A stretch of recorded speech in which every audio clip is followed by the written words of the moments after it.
Assalamu alaikum everyone. Welcome to our presentation on semantic analysis in compiler design. Myself Tanvir Islam, my ID is 2321570 and my other team members are Khalid Hassan Munshi, Nusrat Jahan, Waliullah and MD Al Shahriyar. Next, let me give you some overview of our presentation. What is semantic? This one. At the beginning, we will introduce semantic analysis, then we will discuss its process. After that, we will explain symbol table and type checking. Next, we will talk about semantic errors, then attribute grammars, and finally, we will finish with real world examples and conclusion. Next, what is semantic analysis? Semantic analysis is the third phase of a compiler. It checks the meaning of the programs, not just the structure. For example, it ensures that variables are declared before use, data type are correct, and operations are valid. Part 2, compiler pipeline. First, we have lexical analysis, which create tokens. Then syntax analysis, which create a parse tree. After that comes semantic analysis, which add meaning and creates an authority tree. Then intermediate code is generated, and finally machine code is processed. Part 3, key responsibility. The main responsibility of semantic analysis are it verified meaningful beyond structure, checks if variables are declared before use, uh, validate type compatibility, and enforces scope rules. Part 4, what is product? Semantic analysis also produce some important outputs.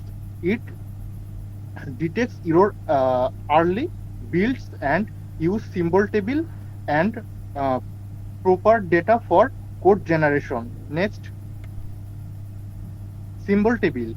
A symbol table is a data structure used by a compiler. It stores important information about identifiers like variable, function, and classes.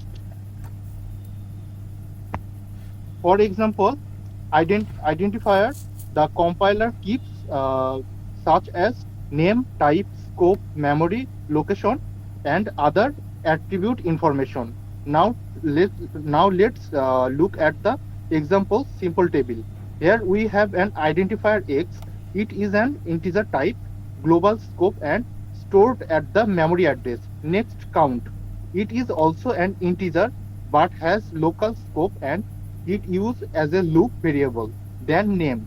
It is a string with global scope and has a limitation of maximum 50 characters. Add is a function. It takes two integer parameters. Finally, result. It is a float type and store the return value. Key operation. Now let's talk about the main operation of the symbol table.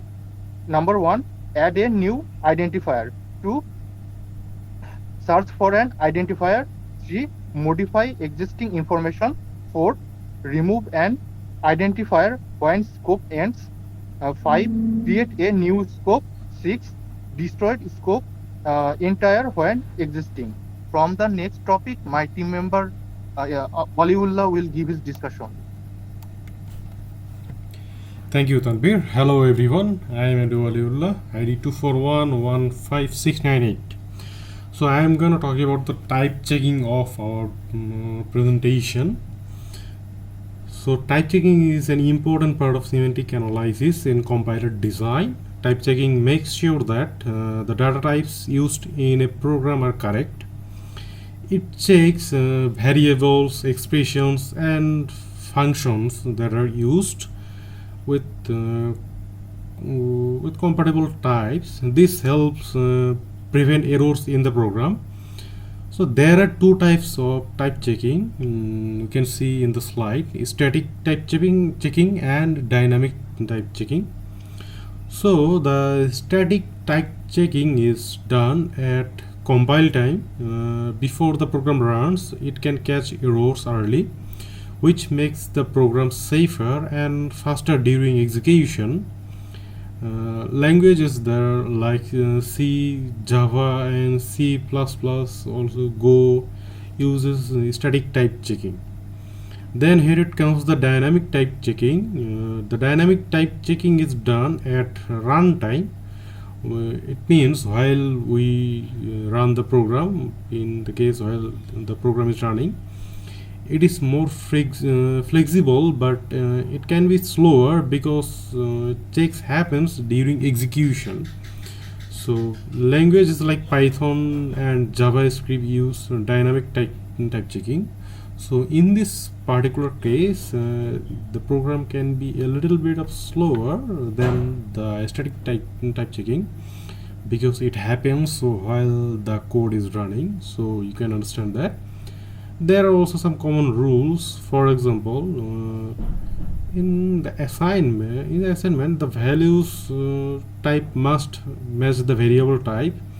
In arithmetic operations, both operands should be numeric, and the return value of a function must match its declared type. So type checking helps ensure that programs are correct and reliable. So that was from my side. I appreciate your brilliant patience. Now my friend Nusrat will continue his presentation. Assalamu alaikum. My name is Nusrat Jahan, ID 24 on 15324. My topic's name is semantic error. A semantic error is a type of mistake that passes syntax checking but violates the meaning of the program. That means the code looks correct but it does not behave correctly when executed. Now, why are semantic errors important? Because they are harder to detect than syntax error. The compiler cannot always catch them easily, and they often lead to wrong output or unexpected behavior in a program. Some common types of semantic error. Firstly, undeclared variable. This happens when we use a variable without declaring it first. For example, using x equals 10 without declaring x. 2. Type mismatch. This occurs when we assign a value of on type to a variable of another type. Example, int x equal hello. This is incorrect. Thirdly, wrong argument count. Calling a function with the wrong number of arguments. Example, a function expects 2 parameters but we give 3. Fourth, declaration error. Declaring the same variable more than once in the same scope. Fifth, incompatible operands. Using operator with incompatible data type. Example, text 5 is not valid.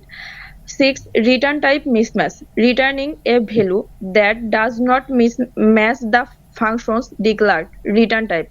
Example, a function declared as int returning a string.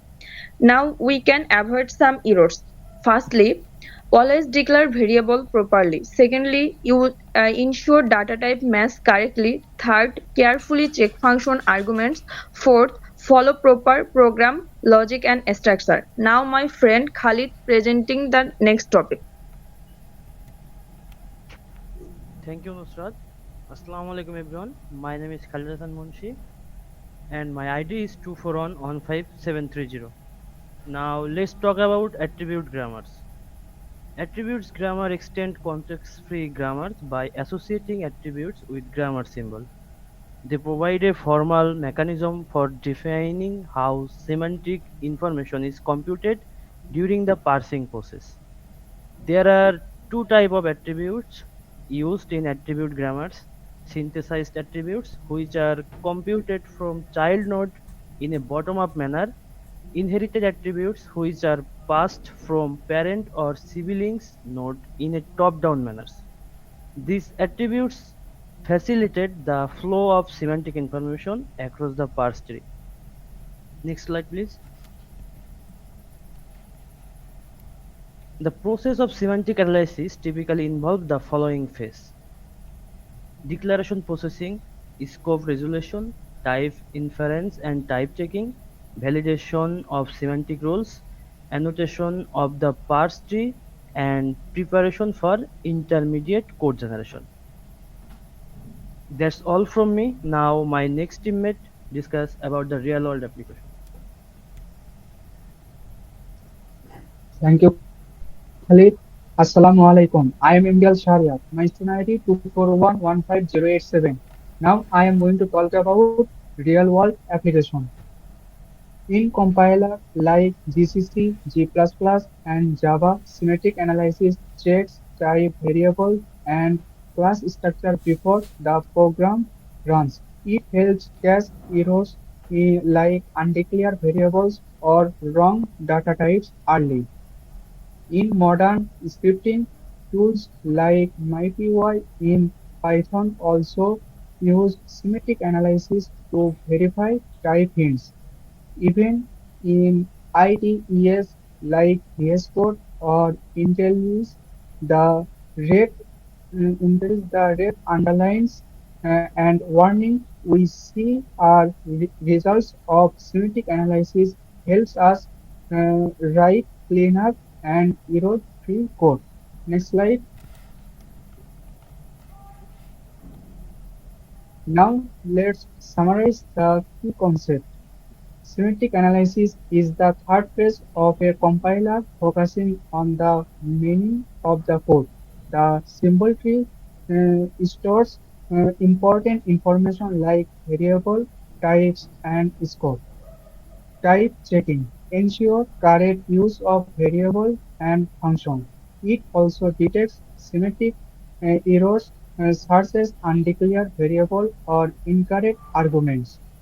Finally, attribute grammars help pass information through the parse tree.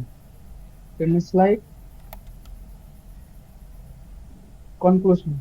In conclusion, semantic analysis ensures that our code is not only correct in structure but also meaningful and logical.